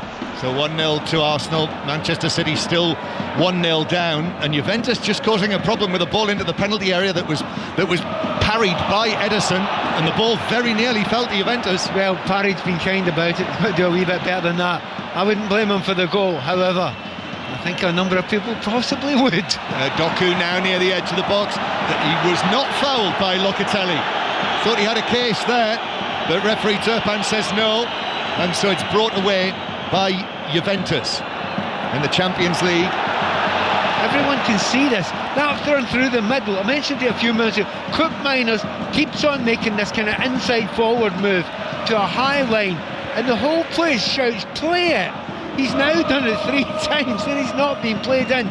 Manchester City cannot allow that to keep on happening, or else Cook Miners will get through one with the goalkeeper. Latest scores in the 5 matches in the Championship tonight. Cardiff 0, Preston 1, Hull City 0, Watford 0. Free kick Juventus in the centre circle. Millwall 0, Sheffield United 1, QPR 2-0 up against Oxford, and West Brom 1, Coventry 0. Of course, Juventus have got nothing on West Brom in terms of being draw specialists. West Brom, who've drawn 10 of their last 11. And they even wear the shirts. A very good point. Here is Thuram, who goes back to the edge of the penalty area. And just give your microphone a bit of attention, Pat, for a moment or two. Yeah. As Di Gregorio, long and forward from him, might have struck the arm of Vlahovic. Diaz is with him, but Gvardiol comes across. Juventus are claiming that Diaz manhandled Vlahovic, but I felt he handballed it in the initial stage. Anyway, Manchester City have got it back and are attacking again. De Bruyne to Doku, then back to De Bruyne and to Doku in the area. Could open up here, but the ball all the way across the 6-yard box. Eventually rolls out for a throw-in next to the corner flag. Yeah, we'll just get that sorted. Pat, have you got it? I think we've got it sorted. Here's one I prepared earlier. Exactly. Now, brilliant play, wasn't it, between Kevin De Bruyne and Doku. Puts the ball across between the centre-backs and goalkeeper. Of course, you're expecting that man Haaland to be there, but he just come out, went to the penalty spot expecting the cutback. You have to take a chance of a striker, and that time he took the chance that it would be cut back, and it wasn't. But much better from City. Dortmund have equalised against Barcelona. Serhou Guirassy has made it Dortmund 1, Barcelona 1, and VfB Stuttgart now 3-1 up on Young Boys. And it's a corner. It's actually yes, going for a corner. Yeah, it did. I could have sworn it went out for a throw-in. Anyway, Manchester City have taken the corner. They took it short. De Bruyne turns and then passes it straight into Yildiz, and Juventus can counter-attack, but Conceição wastes the pass. Manchester City might have a chance here with Juventus having committed men downfield. Grealish running at Kalulu, then giving it square to De Bruyne. De Bruyne now to Doku then across, hits the defender, bounces down. Bernardo Silva back to De Bruyne, still in the area, puts one foot on it, then the shot from Gundogan, and it comes out to Walker and is blocked away by Danilo to the halfway line. But you know, Manchester City have got this in them. If they can do it since the goal, since losing a goal, they have utterly dominated the play. They're up in the final third. Everybody's running at a much quicker pace. They're looking to get beyond their defenders time and again. It's Man City of old, but you've got to do that much more often than just as soon as you go 1-0 down. Feyenoord, who scored 3 goals against Manchester City in their last match, have scored 4 goals tonight against struggling Sparta Prague, so that is 4-1. Let's go back to Millwall and Aaron Paul. 10 minutes to go here. Millwall 0, Sheffield United 1. Ryan Brewster's goal, the only goal of the game. Both sides have had opportunities. The best from Mihailo Ivanovic, played in on the left-hand side by Kasta Denora. Ivanovic, the Serbian, just smashing the ball over the bar. Millwall 0, Sheffield United 1. And Sani Radravajala has the latest from the Hawthorns. 65 gone, West Brom 1, Coventry 0. Norman Bassett with a flying header for Coventry, 5 yards out, unmarked, heading wide just a moment ago. Big chance for Coventry. West Brom still lead. West Brom 1, Coventry City 0. Don't get many Normans now, do you? De Bruyne, 25 yards out, hits the shot, but it bounces well wide, just runs his fingers through his hair. Goal kick, 1-0 Juventus lead. Absolutely. By the way, with names, they get very unhip for a while, and then when they come very unhip, they're suddenly hip again. Well, I suspect. Look out for Norms. Well, look out for Johns, maybe. In about I'm surrounded by them, mate. You are here. You don't get many baby Johns these days. 20 minutes played in the second half, and Manchester City have to pull something out here. They're facing the possibility, Manchester City, of what would become a 7th defeat in their last 10 matches. It's extraordinary, absolutely extraordinary and unthinkable in many ways, but you know, they have lifted it, and it shows you that they're capable of doing it and playing at that high tempo again. What it doesn't show you is that they can keep on playing that way for sustained periods of time, and that's maybe the bigger question. Love the two managers. It looks as though it's going to be Thiago Motta, the tall, rather urbane former Italian and former Brazilian international, who's going to make the first couple of changes. Timothy Weah is being prepared to come on, as is Weston McKennie, the American international who had that spell on loan at Leeds. That's very attack-minded, isn't it? Yep. Two strikers.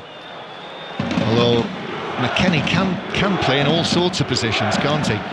Lewis playing the ball towards the left-hand side to Grealish now. Grealish turns, gives it back to Gvardiol, puts his foot on the ball, square in the D. Oh, Gundogan with a shot that is well saved, diving up to his left. Di Gregorio did well to get to that. I think Gundogan knows how close that is. When you hit it right as a player, your reaction tells you something. He was very close there. Good save again. Bernardo Silva now after short corner, and then Gundogan's cross is blocked behind by Gatti, which the referee says did come back onto Gundogan, so it's a goal kick to Juventus. But again, the speed of it, the speed of the movement, the willingness of everyone to get involved. Before that, it was just so slack, you know, kind of laid back. Lovely shot. We've got a different angle from here on our monitors by Gundogan. He's curled it around three players, and he's just got a big right hand to the keeper as it was just going to hit the inside of the post and go in. Great play there. Really unlucky. Okay, so these two changes. Timothy Weah coming on to replace Conceição, and that looks as though it will be a straight swap. He is a wing out, but can play through the middle. And it's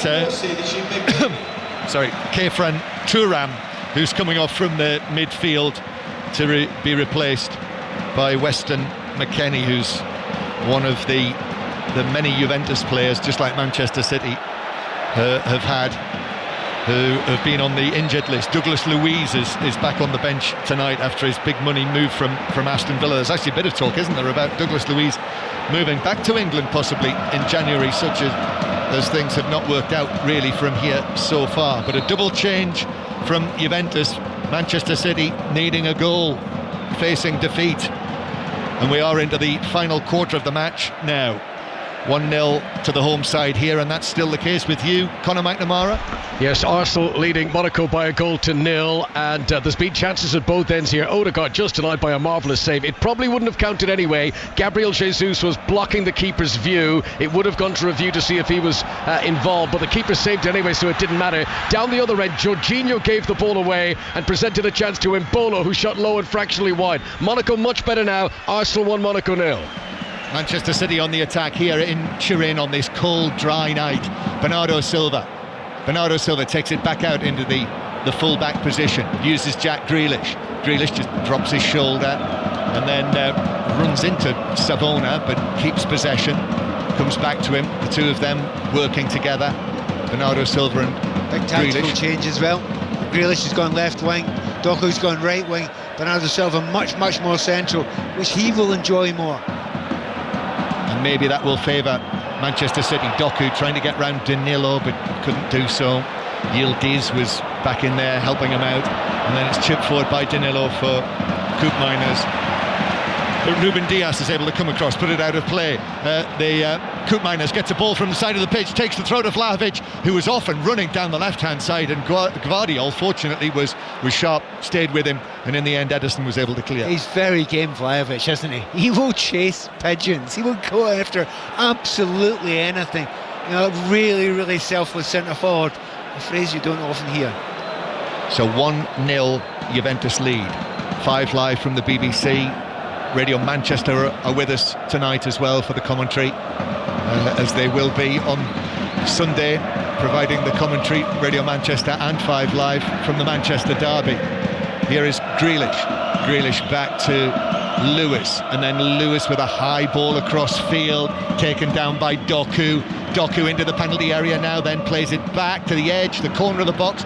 Walker with the cross, stretching header away by Gatti. It comes out to Gvardiol, who gets his head down, and the Croatian takes it and tried to take it round the outside of Weah, who was back there inside his own penalty area to block it behind for a City corner. You'd actually want Gvardiol to be further forward if you possibly can. Yeah, he's one of the centre backs, but he's also a danger coming in from the left hand side when he gets forward. Corner taken short. Grealish receives it from Bernardo Silva, then back to De Bruyne, now back to Bernardo Silva again. Bernardo Silva leaves Yildiz on his backside, then the shot from best part of 25 yards, fizzes over the top of the bar from De Bruyne, and it remains frustrating for Manchester City, 1-0 down. It is, and it's not the fact that Juventus have decided just to sit back. They've been pushed back. They've been pushed back by a better side, who look lively, who look up for it, who look as if they understand the importance of this. I mean, they can't keep on saying, oh, we'll do it in the next one, we'll do it in the next one. They're running out of games, not only in Europe, but domestically as well. They are.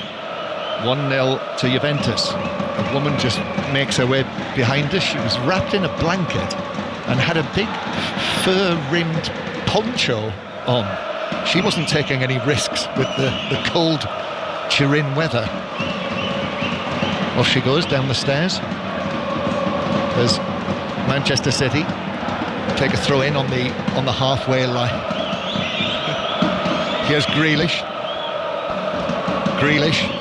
back to the halfway line to Gvardiol, now Ruben Diaz, one of the leaders, part of the leadership group that all the top teams, probably most of the not top teams have as well now as well. It's all the rage, isn't it? Leadership group.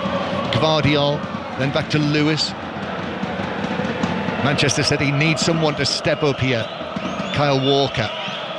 And even a draw for Manchester City would have them struggling in terms of getting into that top 8.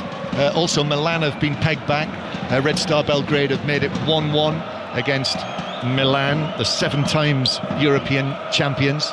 Juventus have won it only twice, record winners of the Italian league though. Manchester City though, through the middle, winners of the English championship 4 years running. But back it goes towards the halfway line. Lewis now for City, gets it going again, carries it forward, closer to the heart of the Juventus half. But it's black and white stripes very much in the eye lines as Doku then runs into Danilo, and Danilo will look to play it away, uses Vlahovic, then Danilo, and here's McKennie, and McKennie to Weah, and Weah sprinting into the penalty area on the right hand side, went for the cross, hit Lewis, another cross, and then the chance to score, and that is 2-0 to Juventus, and Weston McKennie drives it in from 10 yards, and Manchester City have got real problems in the Champions League now. 2-0 down here. Well, I said about 10 minutes ago, they played that high line, they will eventually play through it. I will admit I thought it was offside, but they've played that ball through there, and it's a chance you take when you try and play that high line. If they've timed it right, it's been coming. You know, you just don't seem quick enough to get back in those sort of areas. And they get what a brilliant substitution to do that, McKennie. Have a little look. Do you know what? It looks offside, but it isn't, because Diaz is playing him on, I think, in the near side here, and there's no reason for him to do that. But apart from anything else, what a finish by McKennie. Absolutely brilliant. Very similar to the hook shot that we've seen a little bit earlier on from Gatti when he broke up there, that led to the first goal. Super shot, 2-0.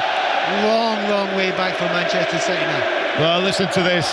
There are just over 40,000 people inside this stadium, and my goodness, they are creating some atmosphere. Many of their flags are now waving again. The Juventus supporters, this will do them the power of good. Remember, they have only lost once all season in all competitions, but now Manchester City are really staring at the prospect of a 7th defeat in their last 10 matches, as Grealish can't reach this, and it's out of play for a throw-in to Juventus in their own right back area. Well, on Saturday here, Juventus came back from 2-0 down, but Manchester City, it just felt that next goal was so important, and it's gone to Juventus, who are 2-0 up. Let's go to Hawthorns, Sani Radravajala. Same score as you've got in Turin now. West Bromwich Albion 2, Coventry City 0. Carlan Grant skipping past 2 players, shooting from the edge of the area and finding the bottom corner for his 5th of the season. Very hard to see a way back for Coventry City now. 76 gone, West Brom 2, Coventry City 0. Real Madrid are now 2-0 up at Celtic in the Women's Champions League, and Watford have equalised against Hull City with a goal from Rocco Varta. So Hull City 1, Watford 1. 2-0 to Juventus here, and this is going to leave Manchester City in a perilous position with 8 points from 6 matches and 2 to play in January in France against PSG, and then at home to Club Bruges. But it might already be beyond them to finish in the top 8. As I said, we had this chat before. I think it has been beyond them for some time. Haaland now, but can't get there as the ball is played through by Bernardo Silva. And Manchester City are going to bring on Savinho, and that will be the first change that Pep Guardiola has made. Do you know, in it this match. must have thought of making the changes at half-time, then thought, look, give them a little bit of a while. And do you know what, after they lost the goal, you're probably ready to make a change then. I think you had Foden ready to come on. But then Manchester City had their best period, you've got to say that. Best period of Manchester City's game was between losing the first goal and losing the second goal. And it's a little bit of a shame on them. That's a wee bit harsh on them that they did lose that second goal then. But that high line they were playing is always a danger when you've got a questionable centre-back pairing that don't play together all the time. And we talked about this before the time with Kelly Cates. You know, when you're playing a game, if you change your keeper, but it's changing that back line, whether it's because you have to or not, all the time. It seems every single week. You've got to learn to play with each other and understand where each other is. And they lost that goal there is because they didn't know where each other was. Manchester City make the change, and it's Savinho, who's still yet to score his first goal for Manchester City, who probably understandably comes on for Doku, who started tonight, but that was only his second start since October. Barcelona have gone back in front in Germany against Dortmund. Ferran Torres has got that goal, so Dortmund 1, Barcelona 2, and Preston are now 2-0 up on Cardiff. Milutin Osmajic has got a late goal there to presumably clinch it for Preston, which would be their first win since October. Cardiff 0, Preston 2, and Stuttgart 5-1 up on Young Boys now. Arsenal still winning 1-0 against Monaco. Bukayo Saka's first half goal, and Manchester City 2-0 down here, and Savinho with his first attempt to break down the right concedes a throw-in for Juventus 10 yards away from the corner flag. It was 1-0 to Arsenal. Conor McNamara. They've just made it 2. Same goal scorer, Bukayo Saka, and this will move Arsenal even further up the as it stands table. They're up to 4th place now.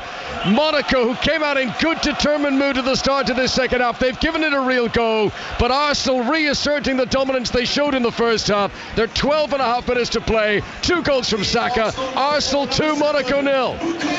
So Arsenal in very good heart. Liverpool top of the table, Barcelona second, Arsenal third, Aston Villa in 5th, and as we know, after Celtic's draw yesterday, Celtic in very much with a chance of getting a playoff place in February, down in 21st currently, but they are ahead of Manchester City in the table still. I have every belief that Celtic will get in there. Manchester City, Walker. We're into the 81st minute now. Listen, there's nothing to say that Manchester City can't come up with a couple of goals quick, sharp, but in their current state, then that is stretching belief, but we'll see. Walker, now to Kevin De Bruyne. De Bruyne, then square from him. Last we looked, which wasn't too long ago, Erling Haaland had had only 13 touches in this match. Had a big chance in the first half that was saved by Di Gregorio. 2 important saves from him. De Bruyne's ball now into the Juventus penalty area. That's headed down and away by Locatelli.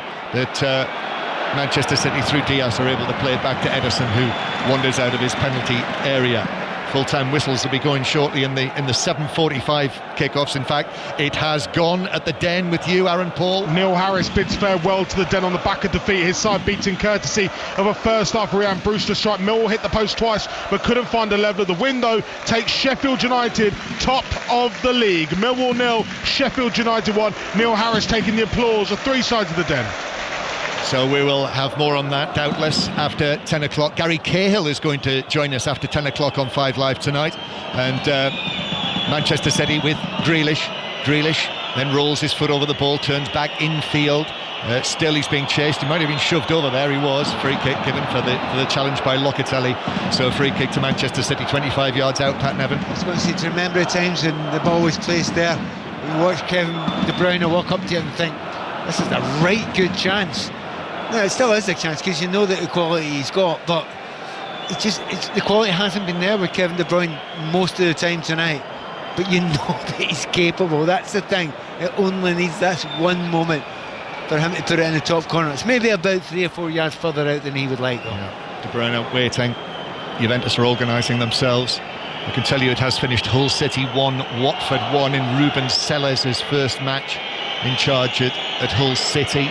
And also it's finished Cardiff 0, Preston 2. De Bruyne now ready, takes the free kick to the back post. Diaz headed it across the Juventus box, but that was comfortably cleared out for a throw down on this side of the pitch, where Pep Guardiola, with his hands in his pockets, sweeping back the sides of that padded coat, facing yet another defeat.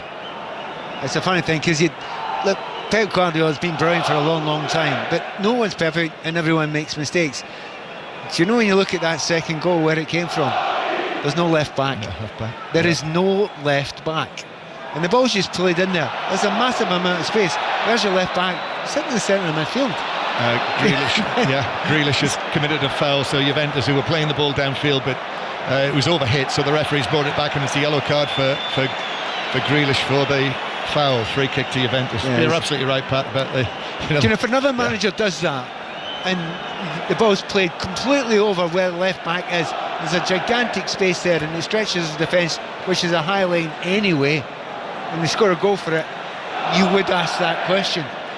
I suspect in their coverage in the television tonight with Nedum and the lads, I think they might look at that. Yeah, if you haven't heard, by the way, from this season, from 10 o'clock tonight, all of these midweek Champions League matches, you can see the highlights from all of them. That's on the iPlayer, and then there is the match of the day, the Champions League match of the day, which is on after the news this evening with Mark Chapman and the team.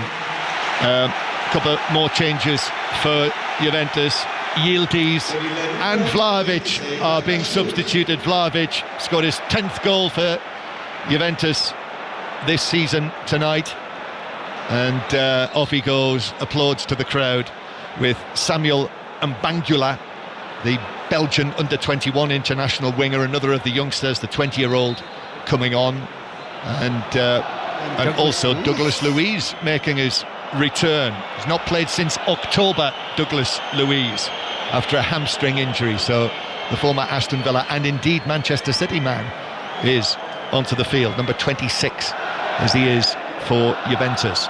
2-0 Juventus lead, just 5 minutes to play, Pat. Yeah, and they've managed to calm it down. One of the big things that Juve have got, do you know, when they've got the first goal there and they sat back a little bit and went into that system which was almost a 5-4-1, and you thought, they look really comfortable there. They've done that before, and it was very, very hard for Manchester City to break through, and they made a couple of chances, but they've not been able to keep it up the entirety of the time for as long as you need to do to keep on creating chances. However, here's one. De Bruyne on the right, ball across, and it was actually Douglas Luiz who was there in position with his first touch inside the penalty area. He was trying to pick out Gundogan on the edge of the box, and now Bernardo Silva's got involved in a bit of nonsense with Gatti and Di Gregorio. Yellow card for Bernardo Silva. That's so harsh. When little Bernardo Silva goes in, the keeper's wasting time, the centre-back's mucking about as well. He's tried to go in and close the ball down a little bit, and as he's going in to get him to go, The defender's kind of backed himself into him a little bit. He's just standing his ground there. And then they gang up Bernardo Silva. That's very big and brave of you lads. Well done. 2-0 to Juventus. Manchester City supporters in their corner of the ground. They're in a sort of wedge-shaped section of seats on the far side. Are just getting their information for the end of the match. Mateus Nunes is going to be the second change that Pep Guardiola has made tonight, and Jack Grealish, having been yellow carded, is sprinting off the pitch, and Mateus Nunes takes his place. 3.5 minutes to go. And it tells you a story. He didn't go to Foden. You know, you think the type of player you need, but Phil's had such a difficult season, and obviously injuries on top of that. He just almost wide ball, taking a chance. I'll tell you what, Walker there, he's lucky to get away with that. Douglas Luiz just to and kick Walker off the ball there. Well, okay. As Douglas Luiz fell off the pitch near the corner flag. Fell? Well, pushed, I think. Yes, and then fell over. So, goal kick to Manchester City. And Kyle Walker carries the ball towards the halfway line. This was very much needed, this victory for Juventus, who've slipped down to 6th place in the league table, even though they are unbeaten in the Italian league this season. The one defeat they had was in the Champions League group here against Stuttgart, and this has got them right back on track. For Manchester City, I mean, this is quite the decline, really, from the recent standards in the Champions League. Listen, they may well get themselves into the playoff places, which is where they are currently, which would mean 2 more matches in February, but they are matches Manchester City could well do without. Absolutely. That text just came through from a friend of mine. The Pep era was great, but it's over now. Maybe pushing it a bit there. Well, but there's a lot of people who feel that, isn't there? Well, I think reports of his demise. Yes. Here is Gundogan to Bernardo Silva. Bernardo Silva with the cross. Haaland with a touch. It bounces off Savona, who's a little fortunate there. The touch from Haaland took it away from 2 of his teammates, and Savona was able to clear. Even Haaland now, he looks, I wouldn't say disinterested, but he's not got that sharpness about him here. He's just been running all night, and nothing's really played into him that he can attack at any point. Yeah. Apart from that one chance in the first half. Even though Manchester City have had lots of possession, really relatively few chances created, and when they have made good chances, Di Gregorio has kept them out. Here's Mateus Nunes. 2-0 Juventus lead. 5 Live Radio Manchester on BBC Sounds. Still 2-0 to Arsenal as well. 2 goals from Bukayo Saka. We'll get you all the details from that after 10 o'clock as well. Bernardo Silva across to Gundogan, who plays it back to Ruben Diaz. It's now Borussia Dortmund 2, Barcelona 3. Ferran Torres with the second goal of the match. Feyenoord 4-2 upon Sparta Prague now, as Rico Lewis plays it back to De Bruyne. De Bruyne's ball into Gundogan. Lewis with a shot deflected, but straight through to the goalkeeper. It actually took it closer to the goalkeeper, but the Manchester City players are saying that deflection was off an arm. Both Lewis and Gvardiol running towards and appealing to the referee. They will definitely check it out before when the ball goes out of play. It's certainly his hand is going through. It's how far his hand was out. That's Gatti. That could be given as a penalty in Champions League. 2 minutes of added time to play, and VAR will be looking at that. Let's see what happens when the ball rolls out of play here. I'm sure that referee Turpin will have said to Rico Lewis and Gvardiol. Oh, Rico Lewis has played the ball in again. So that's it. Can't be stopped now. No. He's taken the throw, so play is back underway. Let's go back to Arsenal. Conor McNamara. Arsenal are celebrating what they hope are a 3rd goal of the evening. 2 minutes to go. Arsenal 3, Monaco 0, subject to VAR review. Kai Havertz celebrating it. Last touch, I think, went in off Tilo Kehrer, the former West Ham United defender, for an own goal. But was Havertz in an offside decision? They're spending a long time looking at this. I don't think it's going to affect the outcome of the game anyway. But Arsenal hoping that they've just made it 3-0 here. Yes, confirmed. The goal stands. Arsenal 3, Monaco 0.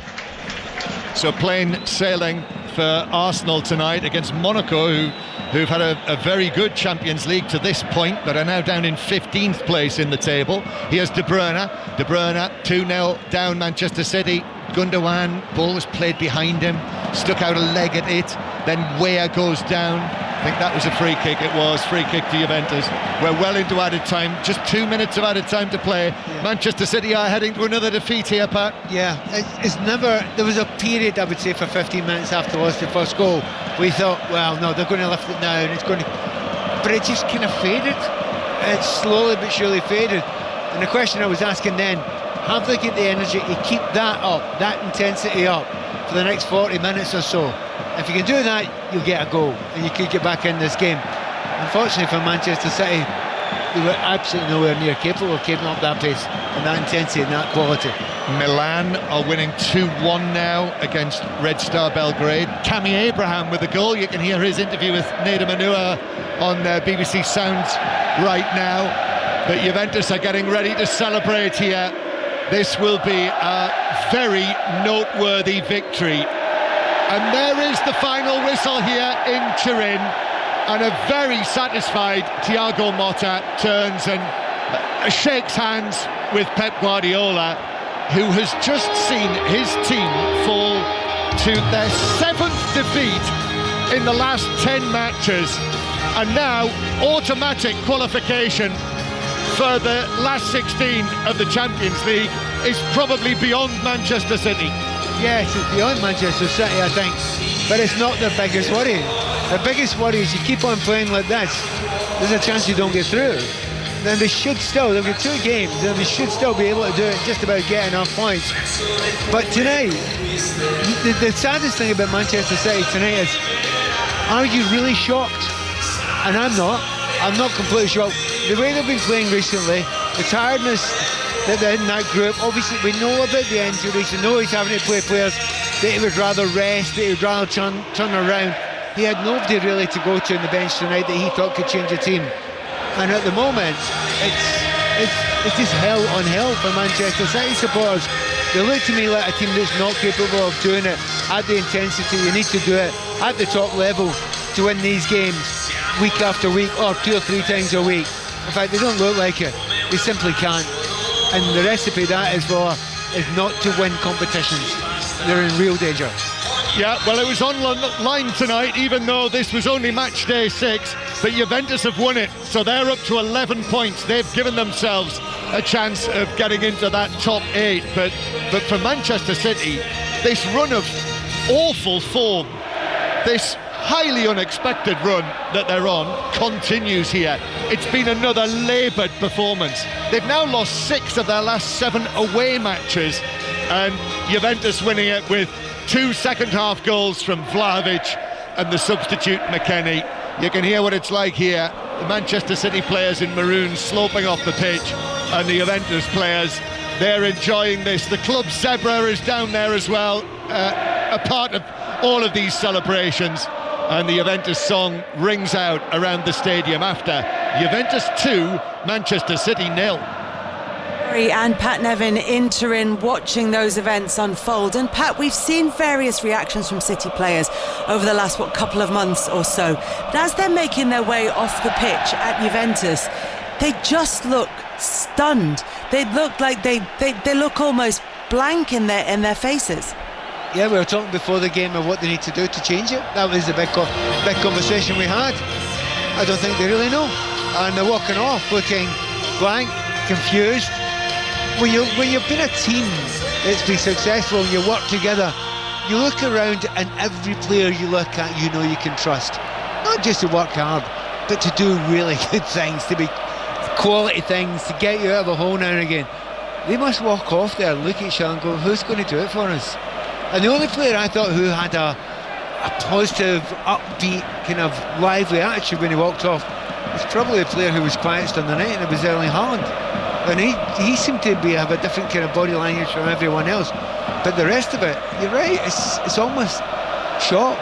They're staggered by it and stunned by it, that this nightmare just keeps on going. Now, underline it wasn't a good first half. Then they lost the goal when they did. Then they risked it. And then you had 15 minutes of Manchester City back again. And you thought, right, okay, let's see, can you keep this going? And the answer was simple, no. You couldn't keep it going at that level. And I think that's what that look is when as you're walking off. You don't want to look at yourself to some degree, but you look at the other ones and think, can you do it anymore? And you never looked at them that way before. That's a horrifying place to be for a team that could always trust each other. And that's what it looked like to me.